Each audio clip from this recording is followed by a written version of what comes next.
Today we're going to be talking about Inception, and it is written and directed by Christopher Nolan. Inception, a psychological action thriller about a group of people who use dreams and the ability to manipulate people in dreams in order to accomplish a certain goal.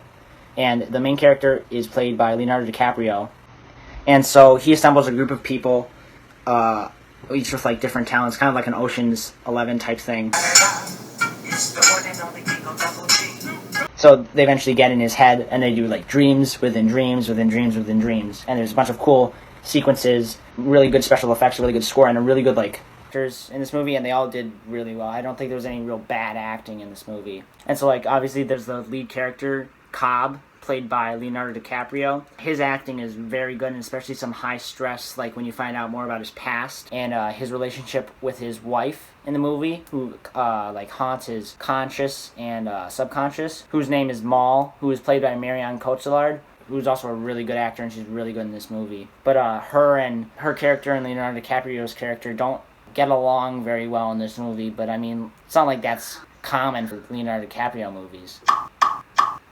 Another character that we have is Robert Fischer, played by Cillian Murphy, who's well known as the Scarecrow in Batman Begins and the Dark Knight trilogy. He's a really good actor, very good in this movie. He's the person who they have to go into his dream in order to plant the information and incept the idea.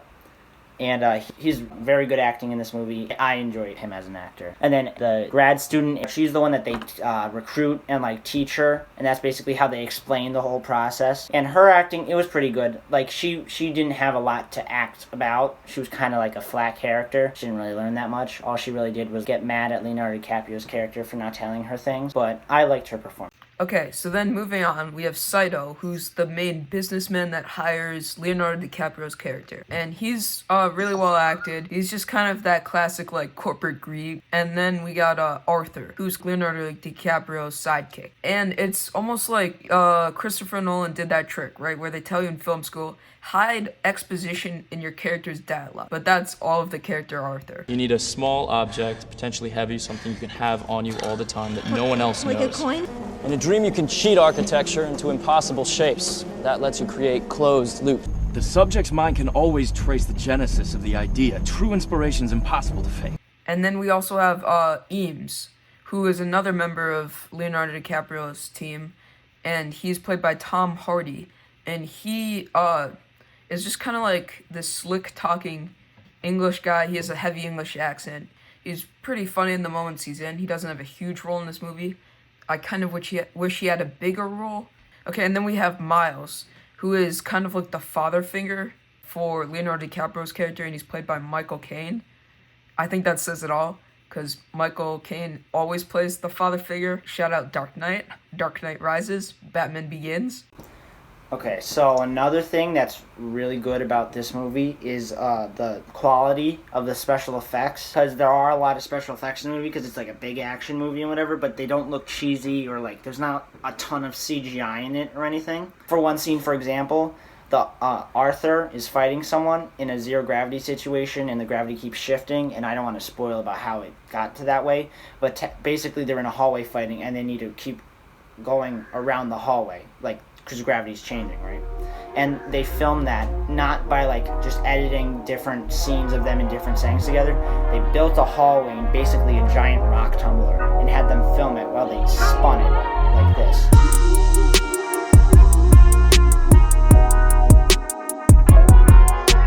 That was probably my favorite scene in the whole movie. And it's just so cool. And you could tell that they didn't just want to throw an explosion here because it'll look cool. They every single thing that they did was meaningful either to the action or to the story. Okay, so this movie had an incredibly powerful score. It really built up tension and suspense. It was composed by Hans Zimmer. He's just really good at building up the tension, and it really just adds. Okay, so my overall review of the movie is I really like this movie. It's one of my favorite action movies. It's definitely my favorite heist movie, because typically I find heist movies kind of boring, because it's mostly just recruiting people. But I like this one, because this is a lot more exciting, I think. And I do like the character development. The acting's all really good. A lot of good actors. And I would rank this movie 4.25 out of 5. Just because I really like it. And, yeah. Okay, so I really enjoyed this movie. I'd probably rate it 4.5 out of 5. It was incredibly well acted, great direction, one of my favorite sci-fi movies, action movies. It did have heist elements, which were really cool. It's really original, makes you think the whole time. So yeah, that's why it's 4.5 out of 5. Makes you question, like the whole point of a dream, and it makes you question the reality of a dream and what is reality. Like, it's such a mind, like, you just, like, it's hard to even, it makes you wonder about your own existence, pretty much. Like, it's just such a, like, a mind, like, you just can't stop thinking about it after you watch it. And it makes you want to watch it again to try to see your, like, what theory, because each person pretty much makes their own theory at the end of the movie. Like, there's no clear ending. Each person has their own opinion about it.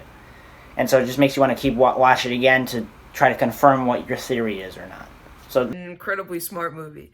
And I mean, like, I've watched this movie probably, like, 3 or more times. And I'm still finding out new things and figuring it out. It's super cool. Finally, a smart, well put together movie that does have cool action sequences, but also brings at that level something for you to think about, and it requires and demands your attention.